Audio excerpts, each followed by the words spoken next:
On our 15th wedding anniversary, my wealthy husband handed me divorce papers to make room for his teenage girlfriend. Worse, I quickly discovered he had drained our life savings and buried me under a mountain of secret debt. He smiled smugly, convinced he had left me with absolutely nothing. But what he didn't know was that a worthless asset he had always mocked was about to turn into a multi-million-dollar fortune. If I showed my hand now, he would demand his cut. So I decided to use his own massive ego to set a trap. Before I tell you how I got him to happily sign his own financial death warrant, please subscribe to the channel and let me know where you're listening from. The ice in my water glass had completely melted by the time Victor finally walked through the doors of the steakhouse. I sat in a curved leather booth near the back, watching the waiters carry heavy trays of prime rib and expensive Cabernet past my table.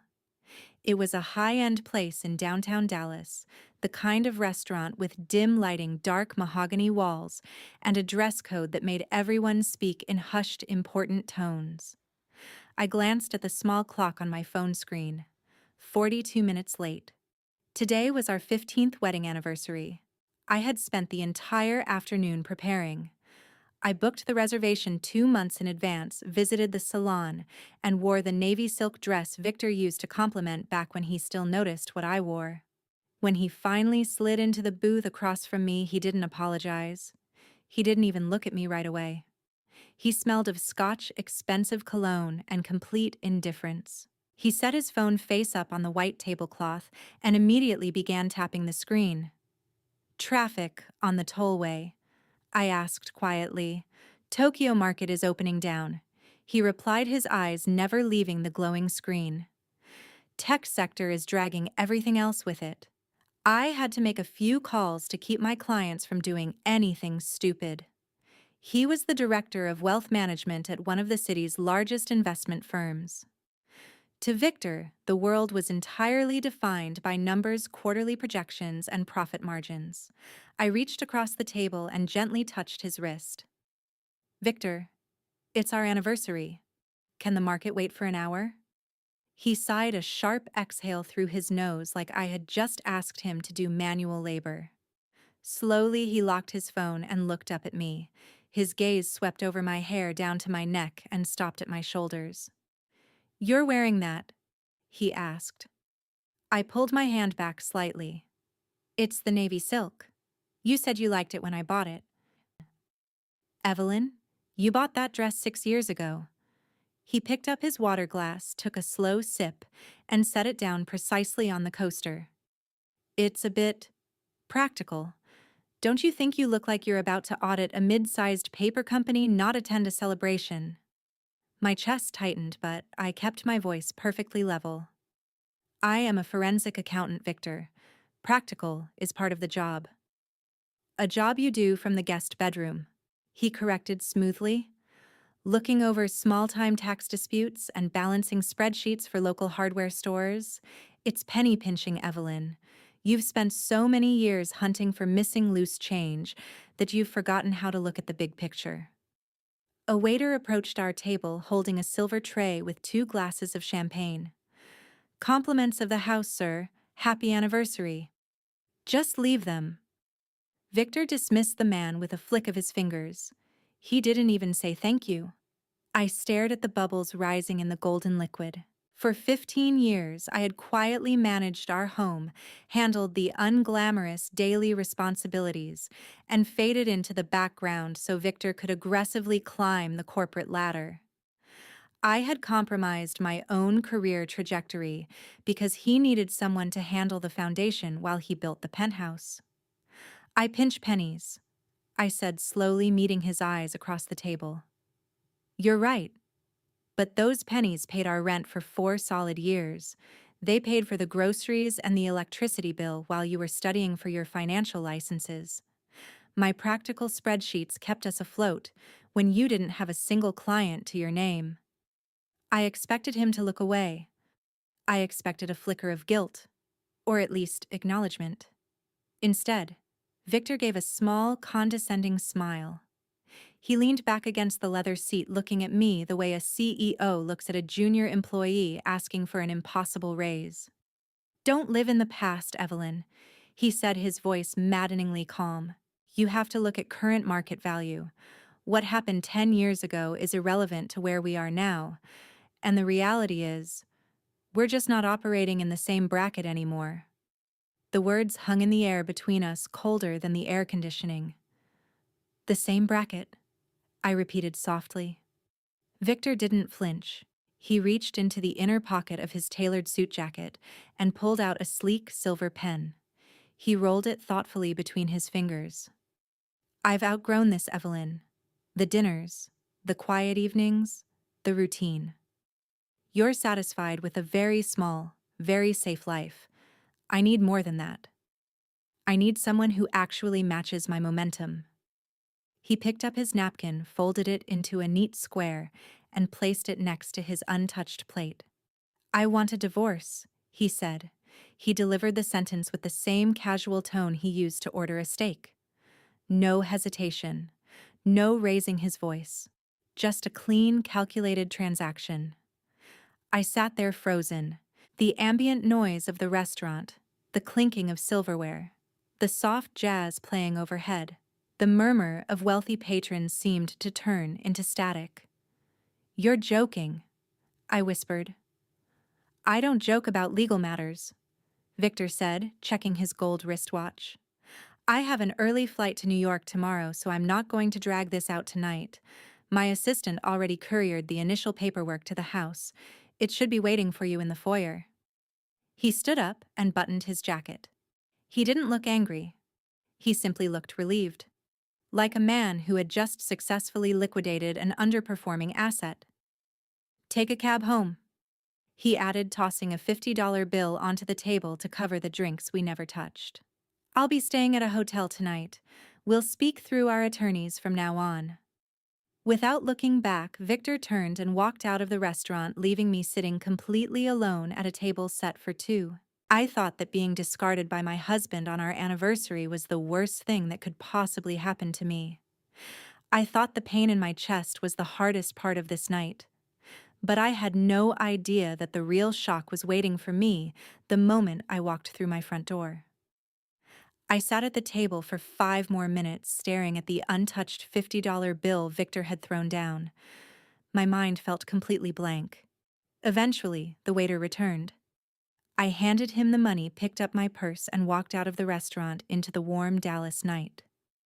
I stepped out onto the sidewalk, waiting for the valet to bring my sensible sedan.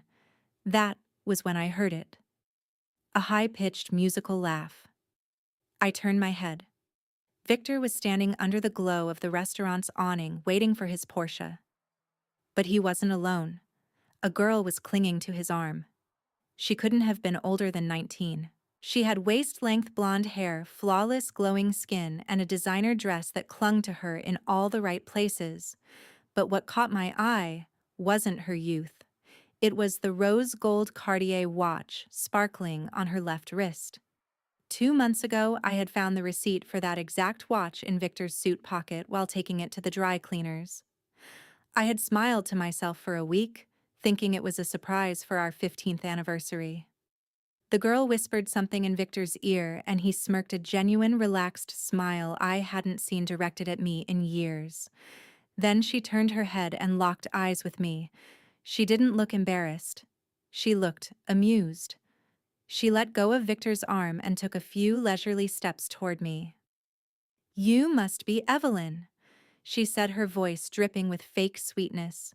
She looked me up and down, her eyes pausing on my 6-year-old navy silk dress. "Oh, wow. You really wore that to a nice place. No wonder Victor always complains about your taste." I stood completely frozen. I looked at Victor, expecting him to intervene to show a single shred of human decency. He just checked his phone. "Come on, Riley," Victor said, not even glancing my way. "The valet has the car." He opened the passenger door of his Porsche for her. They drove off, leaving me standing on the curb with my hands trembling inside my coat pockets. I drove home in a daze.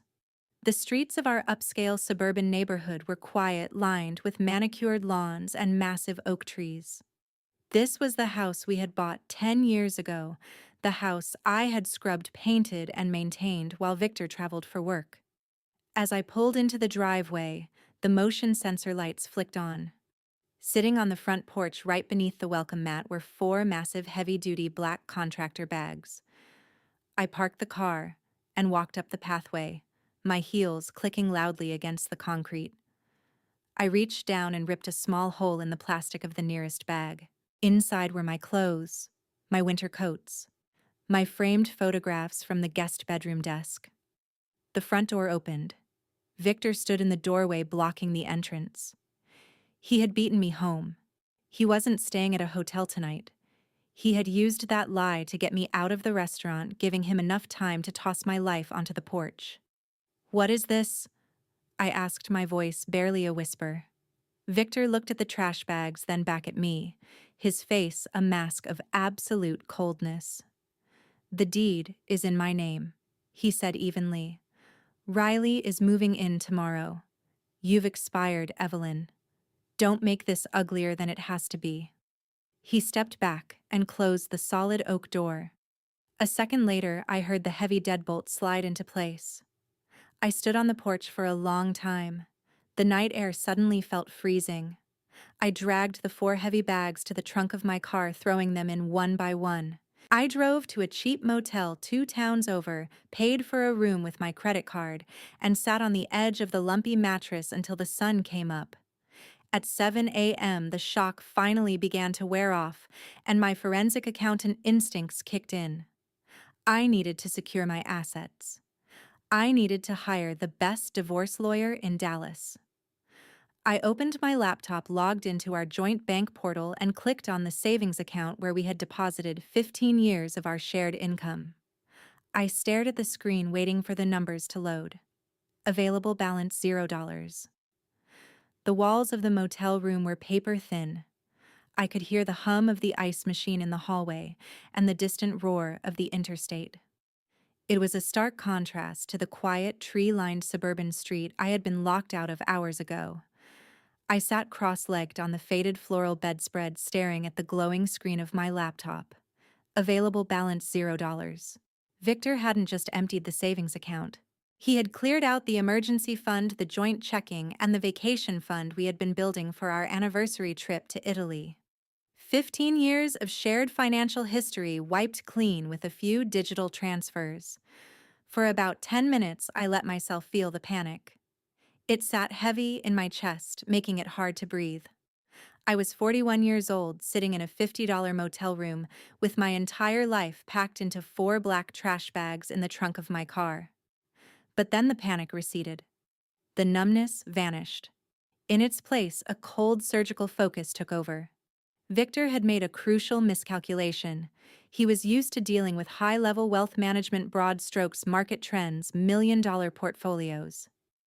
He viewed the world from a penthouse window. But I was a forensic accountant. I didn't look at the skyline. I looked at the plumbing. I tracked the missing pennies, the hidden ledgers, the paper trails that arrogant men always thought they had successfully buried. I opened a new browser tab and bypassed our regular bank portals. Instead, I logged directly into my professional credit monitoring software. It took me less than 15 minutes to find the anomaly. 2 months ago, a massive inquiry had been placed on my credit profile. My eyes scanned across the dense rows of financial data until they locked onto a specific transaction: a home equity line of credit, a HELOC. Someone had taken out a loan against the primary equity of our house. The amount made my stomach drop. $2.5 million. I clicked rapidly, pulling up the digital copies of the loan origination documents. The property was in Victor's name, but because Texas is a community property state, tapping into the home's equity required both spouses' consent. I scrolled to the bottom of the final page. There, sitting cleanly on the digital signature line, was my name: Evelyn Vance. I traced the pixels on the screen with my index finger. The signature was a near-perfect forgery, likely lifted from our tax returns. The funds had been fully dispersed 30 days ago, right around the time Victor started coming home late, smelling of scotch and expensive perfume. Right around the time he bought a 19-year-old girl a Cartier watch. Victor's plan was suddenly horrifyingly clear. He hadn't just left me for a younger woman. He had drained all our liquid cash, secretly mortgaged our paid-off house to the absolute limit, and pocketed the $2.5 million. He was going to use the divorce proceedings to graciously gift me the house. He would walk away clean with the cash and the girl. I would be left holding a meaningless deed and a $2.5 million debt that would instantly force me into bankruptcy. He was trying to bury me alive. I reached for my phone. My hands were shaking not from fear but from a blinding, concentrated rage. I dialed the local police department.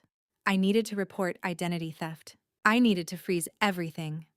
Before I could press the call button, another call came through. The caller ID flashed a name I hadn't seen in nearly 8 months. Harrison Cole. Harrison was an older, fiercely sharp corporate attorney who had handled my grandfather's estate years ago. When my grandfather passed, he left me an obscure, effectively dormant software, LLC, that held a few old cybersecurity patents. Victor had always mocked it, calling it a junk company. He even forced me to sign a post-nuptial addendum separating the LLC from our shared assets so he wouldn't have to deal with the annual tax filings. I cleared my throat and answered. Harrison, Evelyn. His deep, gravelly voice came through the speaker. I apologize for calling so early on a Sunday, but I have news that couldn't wait until Monday morning. What's going on? I asked, keeping my eyes on the forged signature on my laptop screen. Pinnacle Solutions, Harrison said simply. I frowned. Pinnacle was a massive tech conglomerate out of Silicon Valley. What about them? They're preparing to launch a new enterprise-level cloud security grid next quarter, Harrison explained, and they've hit a wall. It turns out the core architecture they need is legally locked behind one of the legacy patents sitting inside your grandfather's LLC. I blinked, pulling the phone away from my ear for a second before pressing it back. Are you saying they want to license the patent? No, Harrison said. You could hear the smile in his voice. They don't want to license it. They want to buy the entire LLC outright to secure exclusive ownership. They sent over their preliminary acquisition offer an hour ago. How much? I asked. Harrison paused, letting the silence hang for a split second. $65 million. Cash. The air left the motel room. I stared at the peeling wallpaper above the television.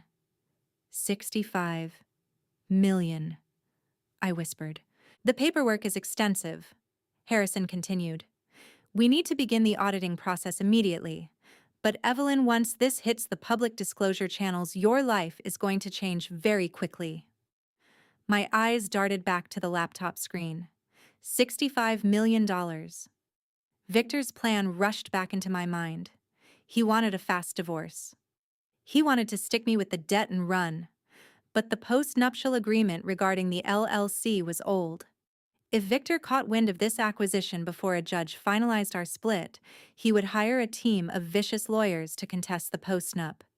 He would drag me through court for years, claiming he was entitled to half of that $65 million because we were still legally married. I couldn't report the forgery yet. If I blew up his life today, the divorce would stall. It would turn into a massive legal battle, and he would discover the Pinnacle deal. To protect my future, I needed Victor to confidently, willingly sign away his final rights to that LLC in a binding divorce decree. And to make him do that, he needed to believe I was completely destroyed. Harrison. I said, my voice eerily calm. Do not respond to Pinnacle yet. Keep this entirely off the radar. Evelyn, is everything all right? Victor asked for a divorce last night, I said. Harrison swore softly under his breath. If he finds out about this offer, he won't. I cut in. Send me the necessary non-disclosure agreements for the acquisition. I'll handle Victor. I hung up the phone. He wants me on the street with a $2.5 million debt. Fine. I'll show him exactly what an accountant can do with numbers. I looked at my phone screen again. The dial pad was still open, the local police number typed out. I deleted it. Instead, I scrolled through my contacts until I found a different number. Derek Vance, FBI White Collar Crime Division. I pressed call. The diner on the outskirts of Dallas smelled like burnt coffee and heavy syrup. It was the kind of place where truck drivers stopped for a quick meal far away from the polished glass towers where Victor and his colleagues spent their days. I sat in a cracked vinyl booth at the back.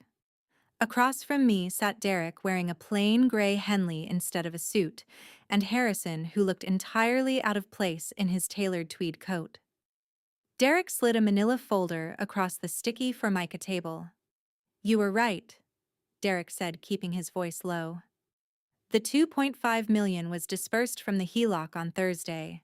By Friday morning, it was wired to an offshore account in the Bahamas." He tapped a printed bank statement inside the folder. "The receiving account belongs to an LLC called Golden Horizon. The sole registered proprietor is Riley Ann Mercer." I stared at the name.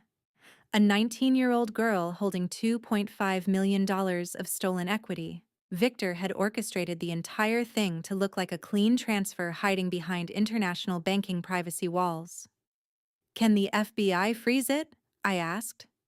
Derek shook his head slightly. "Not just yet. Tracing the wire transfer gives us suspicion, but Victor is a professional wealth manager. If we move now, he'll claim the transfer was an authorized investment strategy you agreed to. To nail him for federal wire fraud and identity theft, we need him to admit that he moved the money specifically to hide it from you." "A confession," I clarified. "Exactly," Derek said. He reached into his jacket pocket and pulled out a small flat black device no bigger than a flash drive. "Texas is a one-party consent state. As long as you are part of the conversation, you can legally record it without telling him." I picked up the audio recorder. The smooth plastic felt heavy in my palm. "Get him talking, Evelyn," Derek instructed. "Make him comfortable. Men like Victor love to brag when they think they've won." Harrison cleared his throat. The older lawyer opened his leather briefcase and pulled out a thick stack of documents. "Now for the second half of our problem," Harrison said, sliding a specific page toward me. "Pinnacle Solutions wants to expedite the $65 million acquisition. They are ready to move. But before I countersign anything, Victor needs to completely relinquish any potential marital claim to your grandfather's LLC." I looked at the waiver Harrison had drafted. It was dense with legal jargon designed to sever Victor completely from the software company. "He sent the divorce papers to the house," I said. "He wants this done fast so he can marry the teenager. If I hand him this waiver out of nowhere, he'll get suspicious. He'll wonder why I care about a junk company." Harrison smiled, a sharp, knowing look in his eyes. "Victor is an arrogant man, Evelyn," he said softly. "To make him walk away from something, you have to make him believe it's completely worthless. You can't just hand him the waiver. You have to make him force you to take it." I leaned back in the booth, the gears in my mind turning rapidly. A forensic accountant is trained to find the missing puzzle pieces. Now I just had to arrange them in a way that made Victor blind to the picture they formed. "I need to go back to the house," I said, slipping the digital recorder into my purse. "I need to get the divorce papers he left in the foyer." "Be careful," Derek warned. "If he's there, don't confront him without the recorder on." "He won't be there," I said. "He's at his office." 30 minutes later, I pulled onto my street. I parked 2 blocks away, not wanting Victor's security cameras to alert him that my car was in the driveway. I walked the rest of the way, taking a deep breath before unlocking the front door with my spare key. The house was quiet, but it didn't feel empty. I stepped into the foyer. Victor's leather portfolio was resting on the console table, a thick envelope sticking out of it. The divorce papers. I picked them up, my eyes scanning the front page. Then I heard music. A trendy, upbeat pop song was playing on a loop coming from the kitchen. I walked softly down the hallway. Standing in the middle of my custom marble kitchen was Riley. She had set up a massive glowing ring light on the island counter. She was wearing one of my expensive cashmere sweaters, the one I had bought in Paris, and holding a sleek coffee mug. She pressed a button on a small remote, and the music started playing from her phone again. Day 1 of moving into the new house, Riley said to her phone camera, pouting her lips playfully. My amazing fiancé totally surprised me. The decor is a little grandma chic right now, but we're throwing all that trash out tomorrow. She giggled, twirling around in my sweater. Honestly, she added, lowering her voice to a conspiratorial whisper for her followers, it's kind of sad. The ex-wife got kicked to the curb with literally nothing. But hey, upgrade season is real, right? I stood in the shadows of the hallway watching a teenager mock my destroyed life for internet likes. My hand moved slowly to the inside of my purse. My fingers found the small, flat surface of the digital recorder. I didn't step forward. I didn't yell. I didn't rip the sweater off her back. I just watched, and I started planning exactly how I was going to burn Victor's world to the ground. I stepped out of the shadowy hallway and into the bright overhead lighting of the kitchen. Riley froze mid-spin. The upbeat pop song continued playing from her phone, but her smile instantly dropped. For a fraction of a second, she looked like exactly what she was, a teenager caught playing dress-up in someone else's house. But then, she recovered. She reached over, tapped her phone screen to kill the music, and let out a dramatic, exaggerated sigh. "Oh, you're still here," she said. She picked up her half-full iced coffee from the marble island. Without breaking eye contact with me, she held it over the stainless steel trash can and dropped it. The plastic cup hit the bottom with a wet thud, splashing brown liquid up the pristine sides of the bin. "You missed a spot when you were packing your little trash bags," she said smoothly, walking past me toward the living room. "Try to be out before dinner. Victor is taking me to that new French place downtown." Before I could say a word, the heavy front door swung open. Victor walked in, loosening his silk tie. He looked exhausted, but the moment he saw me standing in the kitchen, his posture stiffened into a stance of absolute authority. "Riley," he said, not taking his eyes off me, "go wait in the car. I need 5 minutes to handle this." "Make it quick, babe," she called out, grabbing her purse and slipping out the front door. The house fell completely silent. It was just the two of us standing in the kitchen we had remodeled together 5 years ago. My right hand slipped into my purse, resting on the fabric lining. My thumb found the textured switch on the side of the digital recorder. Click. Victor tossed a thick manila envelope onto the marble island. The sound echoed sharply in the quiet room. "I told you my assistant couriered the papers," he said coldly. "I expect them signed today." I slowly pulled the thick stack of documents from the envelope. The legal text was dense, but I didn't need to read every line. I already knew exactly what his lawyers had drafted. "You're taking all the investment portfolios," I said, keeping my voice low and unsteady. "The retirement accounts, the joint savings." "Those accounts reflect my income, Evelyn," he replied, leaning against the counter and crossing his arms. "I earned that money. You kept the books.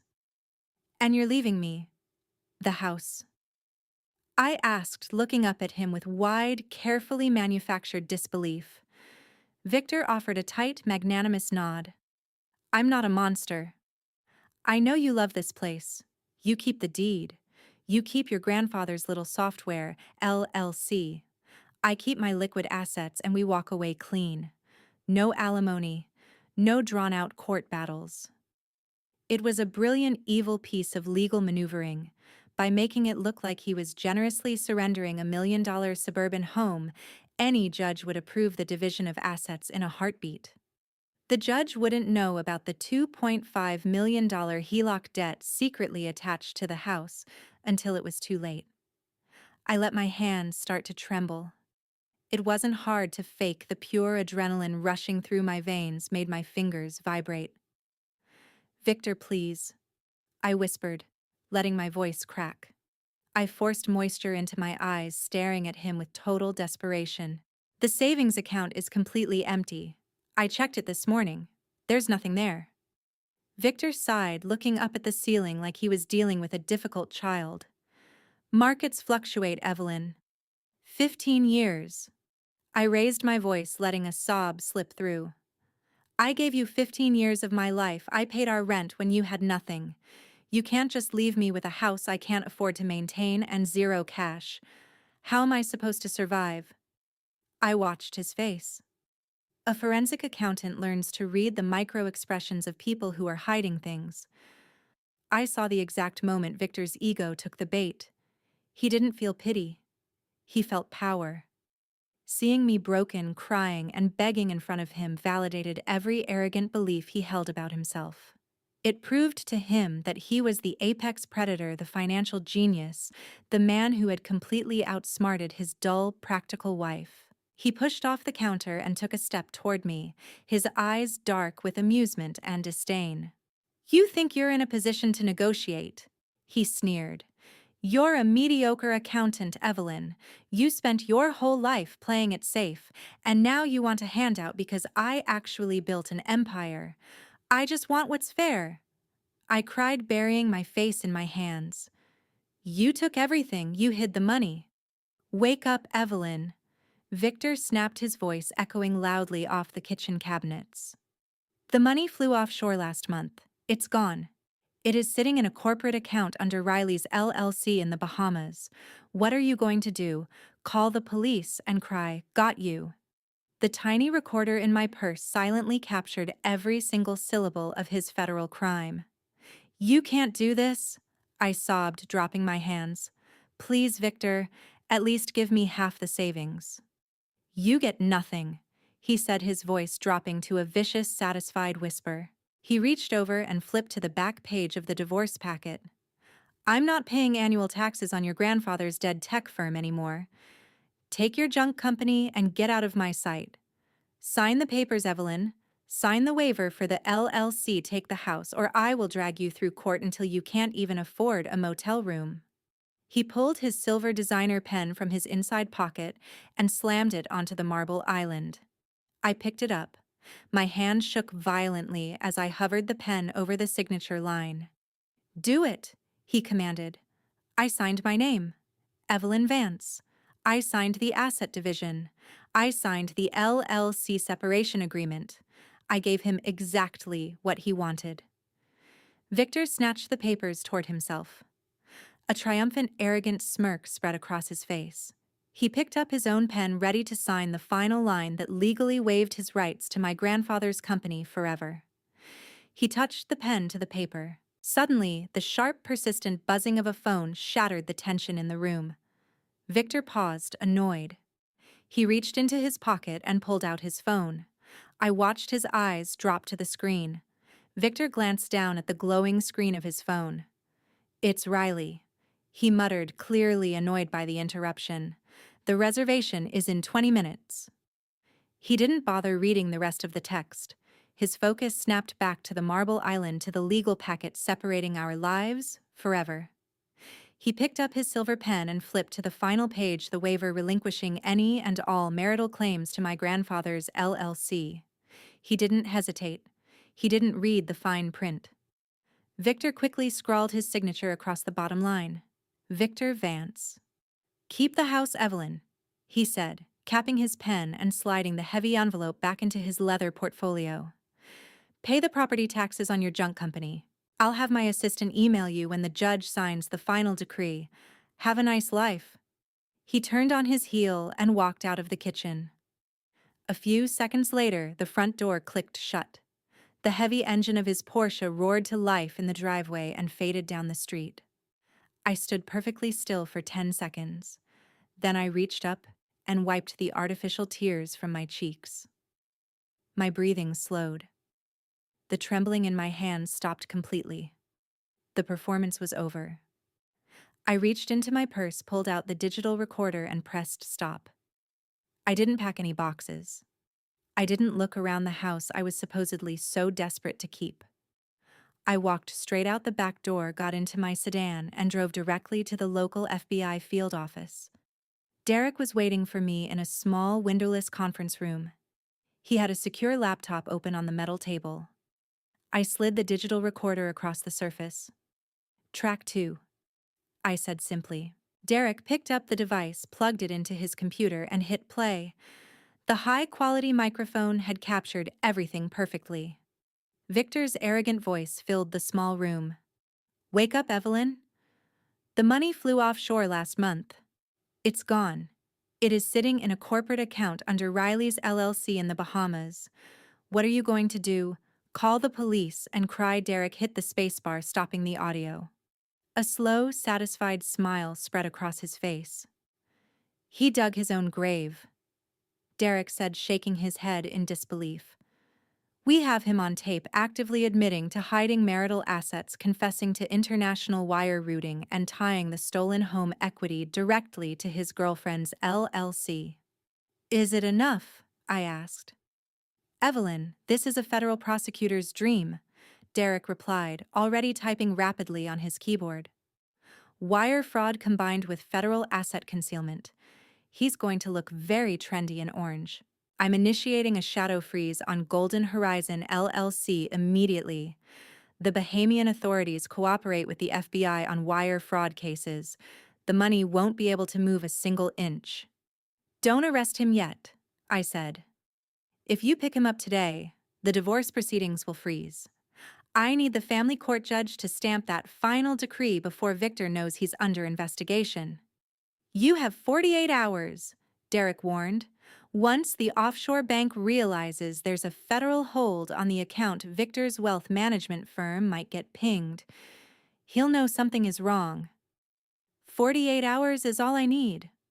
I left the FBI building and drove straight to the towering glass skyscraper downtown where Harrison's law firm occupied the top 3 floors. I walked into his corner office and dropped my copy of the divorce agreement onto his massive mahogany desk. It was open directly to the back page. Harrison put on his reading glasses and studied Victor's signature. He signed it. Harrison murmured genuine respect in his gravelly voice. He actually signed away his rights without a single question. "He was in a hurry to take his teenager to a French restaurant," I replied, taking a seat in the leather chair opposite him. "Is the Pinnacle Solutions contract ready?" Harrison turned his computer monitor toward me. "The acquisition papers are fully drafted. With Victor's waiver legally detaching him from the LLC, there is absolutely no community property claim he can make. You have sole uncontested ownership." "Execute it," I said. Harrison clicked his mouse. "I'm sending the digital authorization to Pinnacle's legal team right now. The $65 million will be wired into an independent blind trust under your name by Monday morning. It is completely untouchable." I leaned back in the chair and let out a long, slow breath. For the first time in months, the crushing weight in my chest finally lifted. Victor thought he had buried me under a mountain of debt. He had no idea I had just stepped onto the peak of an empire. My phone buzzed in my purse.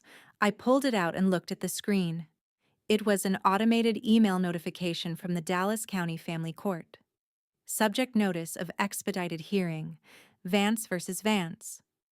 I opened the email. Victor's high-priced divorce attorneys had apparently pulled some strings and paid the necessary premium fees to bypass the usual waiting periods.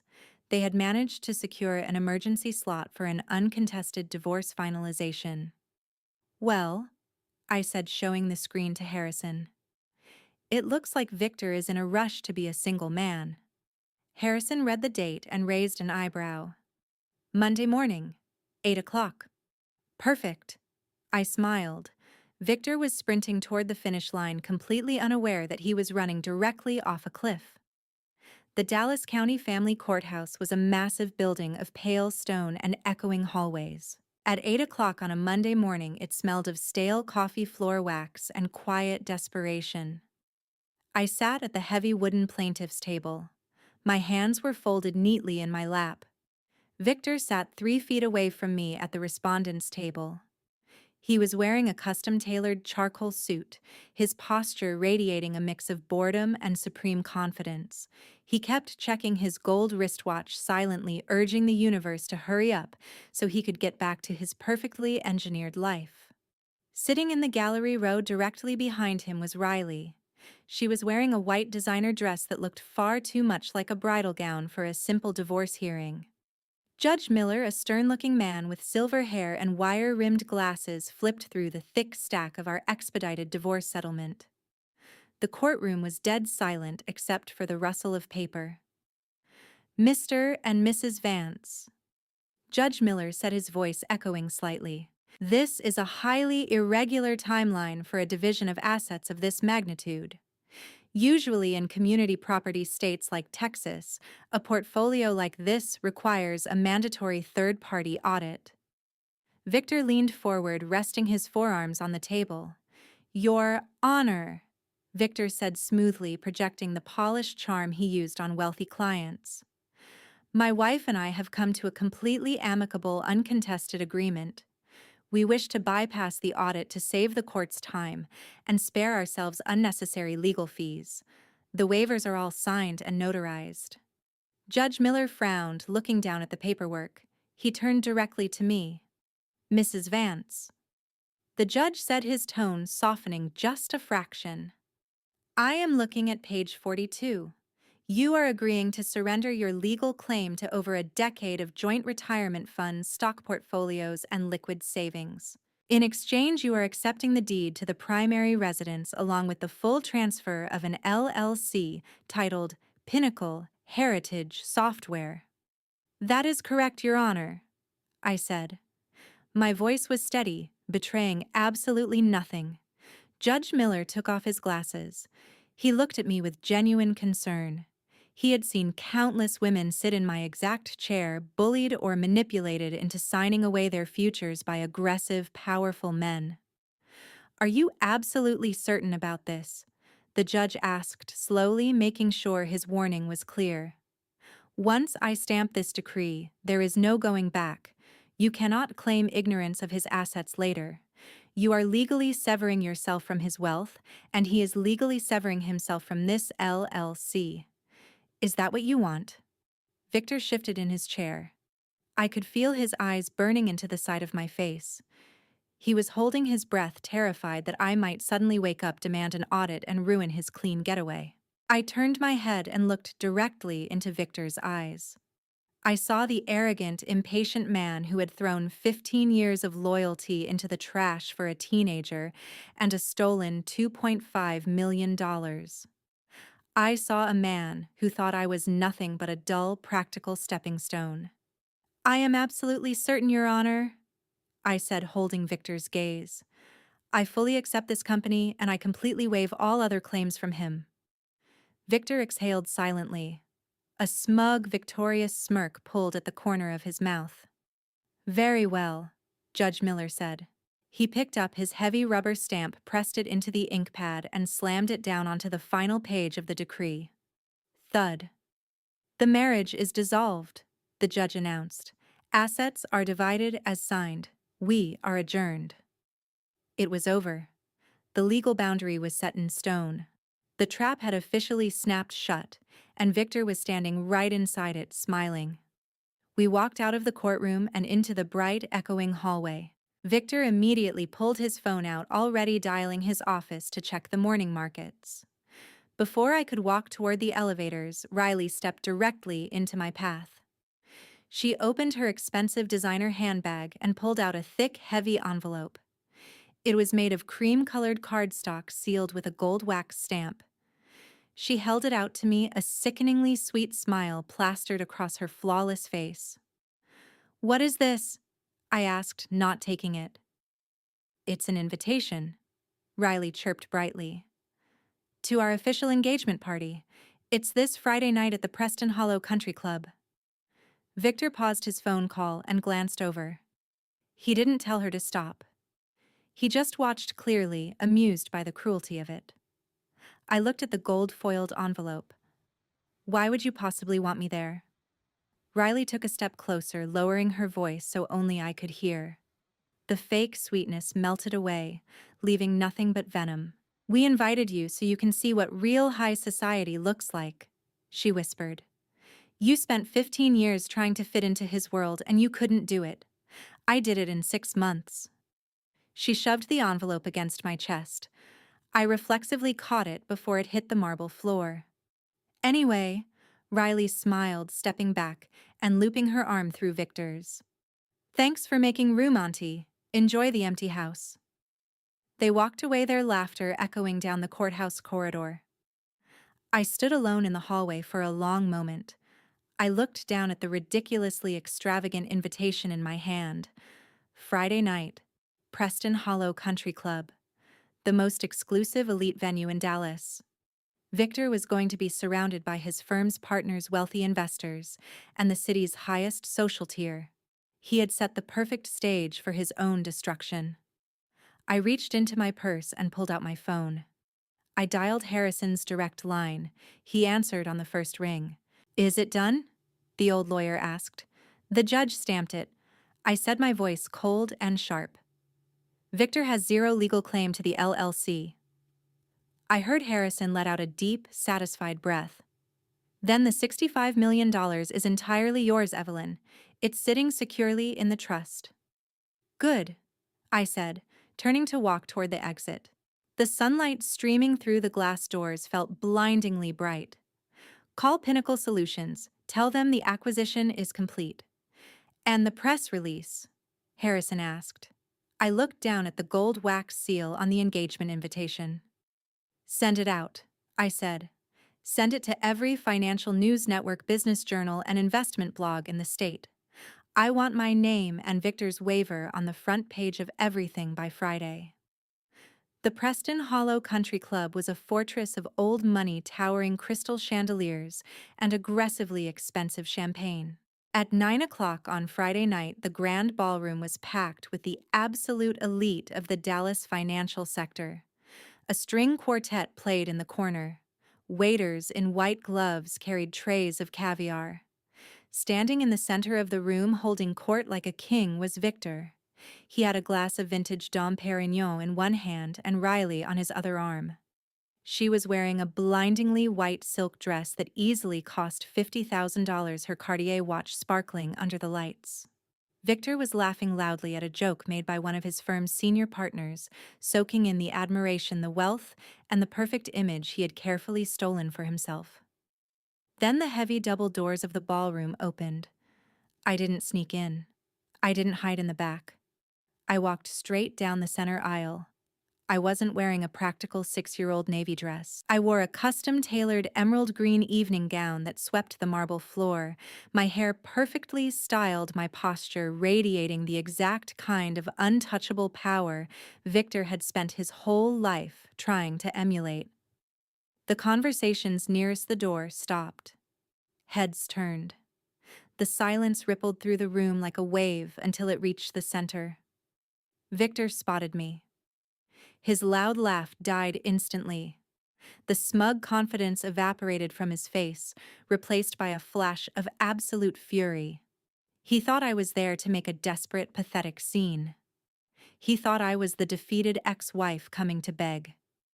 He muttered something to the senior partner, detached himself from Riley, and marched directly toward me, intending to intercept me before I reached the crowd. "Security is going to drag you out of here by your hair," Victor hissed, stopping 2 feet away from me.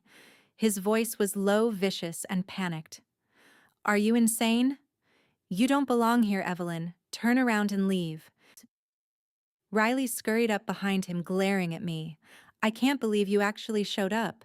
You are so embarrassing." I didn't blink. I didn't raise my voice. I just smiled.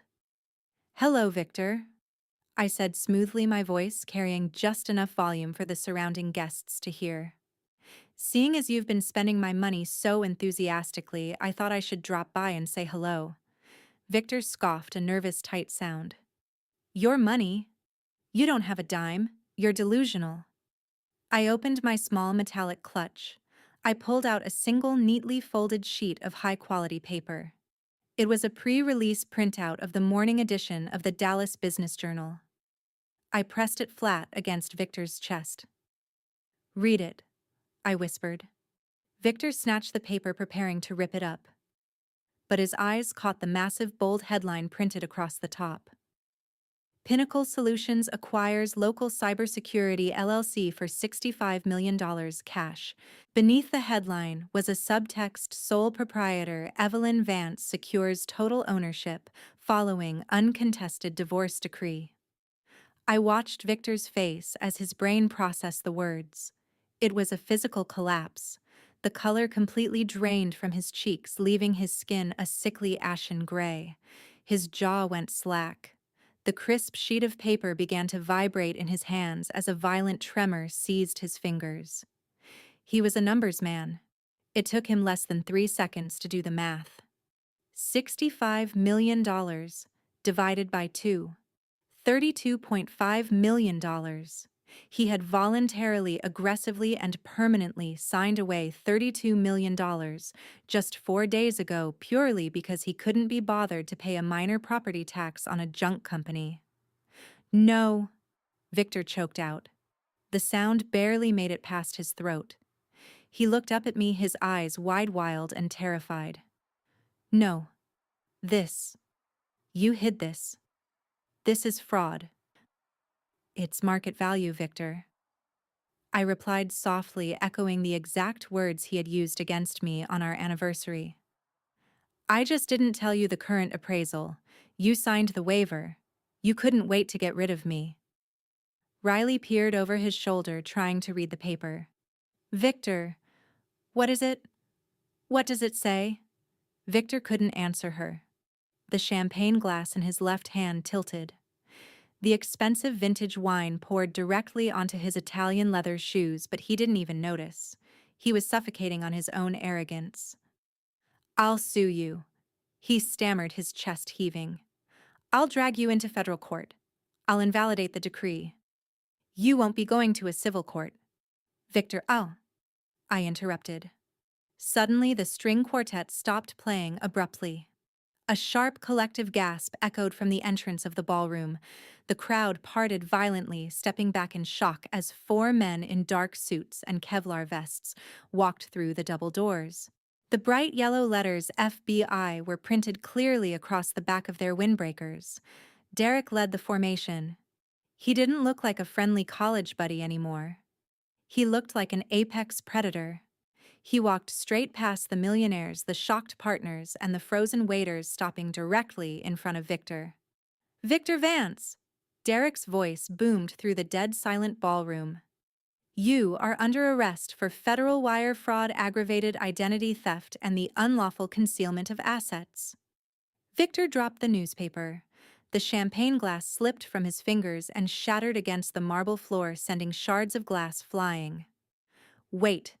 Victor panicked, holding his hands up as 2 armed agents grabbed his arms and forced them behind his back. "Wait, this is a mistake. I'm a director at—" "You wired $2.5 million of stolen home equity to an offshore shell company," Derek stated coldly, pulling a pair of heavy steel handcuffs from his belt. "We have the bank logs and we have your full audio confession." Riley shrieked, jumping back as the agents locked the cuffs around Victor's wrists. Click. The metallic sound echoed through the room, sharper than a gunshot. Victor's knees buckled. He was completely surrounded by his boss, his clients, and his peers. His reputation, his career, and his freedom had just evaporated in front of 100 witnesses. He looked up at me from his knees. His face was slick with cold sweat. "Evelyn, please." I stepped closer, looking down at the man who had tried to bury me alive. My voice was ice-cold, perfectly steady, and loud enough for everyone to hear. "You traded 20 years of loyalty for a teenager and a forged check, Victor. Enjoy the consequences. Guy." I turned my back on him, leaving him on the floor in ruins. "Victor Vance, you have the right to remain silent. Anything you say can and will be used against you in a court of law." The federal agent's voice cut through the stunned silence of the grand ballroom. Victor was completely paralyzed. The heavy steel handcuffs pinned his arms awkwardly behind his back, ruining the line of his expensive tailored suit. He looked frantically around the room. The senior partners of his firm, the men he had spent years trying to impress, were actively stepping away from him. A few younger associates had already pulled out their phones, the camera lenses pointed directly at his face. He was becoming a viral spectacle in real time. Derek. Victor gasped, his voice cracking. Derek, listen to me. This is a misunderstanding. I'm a wealth manager. I move capital. That's all I did. I was securing liquid assets. Derek didn't even blink. You forged your wife's signature on a federal bank document to steal $2.5 million in home equity. Then you wired it to an international shell company to hide it from a divorce settlement. That's not wealth management, Victor. That's a 20-year maximum sentence. Wait! Riley shrieked, pushing her way forward. Her face was flushed, her perfect hair tossing wildly. Wait, what shell company? What are you talking about? Derek turned his cold professional gaze toward the 19-year-old. Golden Horizon LLC, Derek stated evenly. Registered in the Bahamas under the name Riley Ann Mercer. Riley's eyes widened in horror. He set that up for me? He told me it was an early wedding gift, an investment portfolio. Well, Ms. Mercer, Derek replied, pulling a secondary document from his jacket. That portfolio was funded by stolen money. The FBI has officially frozen the account. Every single cent is locked. And as the sole proprietor of that LLC, you are currently under investigation for international money laundering and conspiracy to commit wire fraud. The color completely vanished from Riley's face. Frozen! She squeaked, her voice pitching into a hysterical octave. What do you mean frozen? That's my money. He said we were rich. He lied, I said quietly, stepping forward. Riley whipped her head toward Victor. She looked at the man she had been clinging to all night. She didn't look at him with love or concern or even pity. She looked at him with absolute visceral disgust. You're broke! Riley screamed, her voice echoing shrilly off the crystal chandeliers. You told me you were a millionaire. You told me she was the one taking all your money. You're a thief. Riley, sweetheart, please. Victor pleaded, struggling against the grip of the two federal agents. Don't do this. I can fix it. Call my lawyer. Smack. The sound of Riley's hand striking Victor's cheek was as sharp as a whip. She hit him so hard that his head snapped to the side. Don't call me sweetheart, you broke old loser, she screamed. She grabbed her left hand violently, twisting the massive diamond engagement ring off her finger. She threw it directly at Victor's chest. It bounced off his lapel and rolled across the marble floor, completely ignored by everyone. I'm not going to jail for you. Riley sobbed frantically, wiping tears of pure panic from her face. She spun around, pushing past a waiter, and sprinted blindly toward the ballroom doors. Stop her, Derek ordered calmly. A female FBI agent waiting near the entrance easily caught Riley by the arm, spinning her around and pulling her wrists together.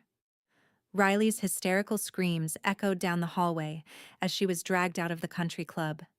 Victor watched her go. His breathing was rapid, shallow, and panicked. The illusion was gone. The trophy girlfriend had abandoned him the exact second the stolen money vanished. The wealthy colleagues were recording his downfall. He was entirely, terrifyingly alone. His eyes slowly tracked back to me. Evelyn. He begged, his voice dropping into a pathetic, desperate whimper. He sank to his knees, ignoring the sharp shards of the broken champagne glass digging through his trousers. Evelyn, please. Call Harrison. Tell him to reverse the decree.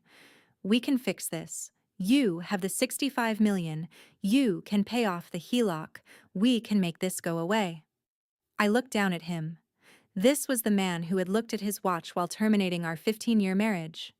This was the man who had thrown my clothes into black trash bags on the front porch. This was the man who had confidently planned to leave me homeless, bankrupt, and drowning in his debt. He wasn't sorry for what he did. He was only sorry that his math was wrong. Fix it. I asked, my voice barely above a whisper, yet carrying perfectly in the silent room. We don't share assets anymore, Victor. You made absolutely sure of that. I was stupid. He cried, tears finally spilling over his eyelashes. I made a mistake. Please, I'm your husband. I stared at him. I felt absolutely nothing. No anger, no sadness. Just the cool, refreshing clarity of total freedom. No, Victor. I said, my voice ringing out with finality. The court confirmed it this morning. You're just a criminal. I didn't wait to see the agents pull him up from the floor. I didn't wait to watch him get dragged out in handcuffs. I turned around, the heavy silk of my emerald gown sweeping elegantly over the marble floor. I walked through the parted crowd of Dallas elite, my head held high, and stepped out into the cool, beautiful night air.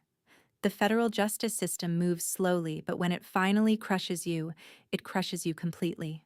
Victor spent the first 2 months in custody trying to negotiate a plea deal. He thought he could outsmart the federal prosecutors the same way he manipulated his wealthy clients. He couldn't. Faced with the ironclad audio recording and a mountain of offshore bank logs, Victor eventually pled guilty to avoid a longer trial. He was sentenced to 12 years in a federal penitentiary in Beaumont. The regulatory boards permanently stripped him of his Series 7 and all other financial licenses. The man who used to obsess over market value and custom Italian suits now makes 40 cents an hour folding jumpsuits in the prison laundry facility. Riley didn't walk away clean either. She avoided jail time by flipping on Victor the exact second the FBI offered her a deal, but the consequences still caught up to her. She was slapped with 500 hours of community service and drowning in legal debt. Her offshore shell company was dismantled, and the rose gold Cartier watch she loved to flaunt was confiscated by the authorities as property purchased with stolen funds.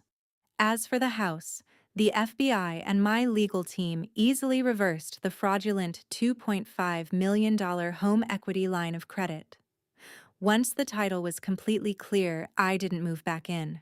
I put the property on the market and sold it to a nice young couple looking to start a family. I didn't need it anymore. I was done playing the practical background character in a house built for someone else's ego. 6 months later, I stood by the floor-to-ceiling windows of my new office in downtown Dallas. The frosted glass on the heavy mahogany door behind me read, Heritage Angel Fund. I didn't take my grandfather's $65 million and retire to a quiet beach. I am a forensic accountant. I like looking at the numbers. But now I do it on my own terms. I started an investment firm dedicated exclusively to funding female entrepreneurs. I look for the women who have the brilliance, the grit, and the vision, but who are constantly overlooked or talked down to by arrogant men in tailored suits. I audit their books, I find their hidden potential, and I write the checks that change their lives. Harrison still serves as my lead corporate counsel. He likes to joke that I keep him too busy to retire. Derek occasionally stops by the office for coffee, always bringing a box of pastries from the bakery down the street. The heavy door opened and my assistant poked her head in. Evelyn, the founder of the logistics startup, is here for the final funding review. Send her in. I smiled, walking back to my desk. 10 minutes later, I picked up my favorite silver pen and signed a contract that injected $2 million into a brilliant young woman's dream. It felt infinitely better than any spreadsheet I had ever balanced in the past. That evening, I poured myself a generous glass of vintage Cabernet and stepped out onto the expansive private terrace of my new penthouse apartment. The warm Texas breeze ruffled my hair. The city lights of Dallas stretched out miles beneath me, glittering like a sprawling sea of diamonds against the dark sky. Victor used to tell me I didn't understand how the real world worked. He told me I was too small for his bracket. He thought I was holding him back from a life of luxury and power. Looking down at the financial district where his career had officially died, I realized something important. Money doesn't change a person's true nature.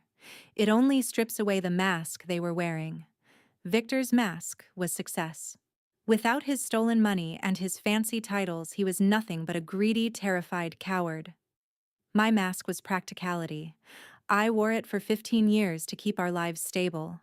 But underneath it, when the time finally came, I was the one holding all the cards. Life has a funny way of balancing the scales, but sometimes you have to be the one to tip them. So I have a question for you.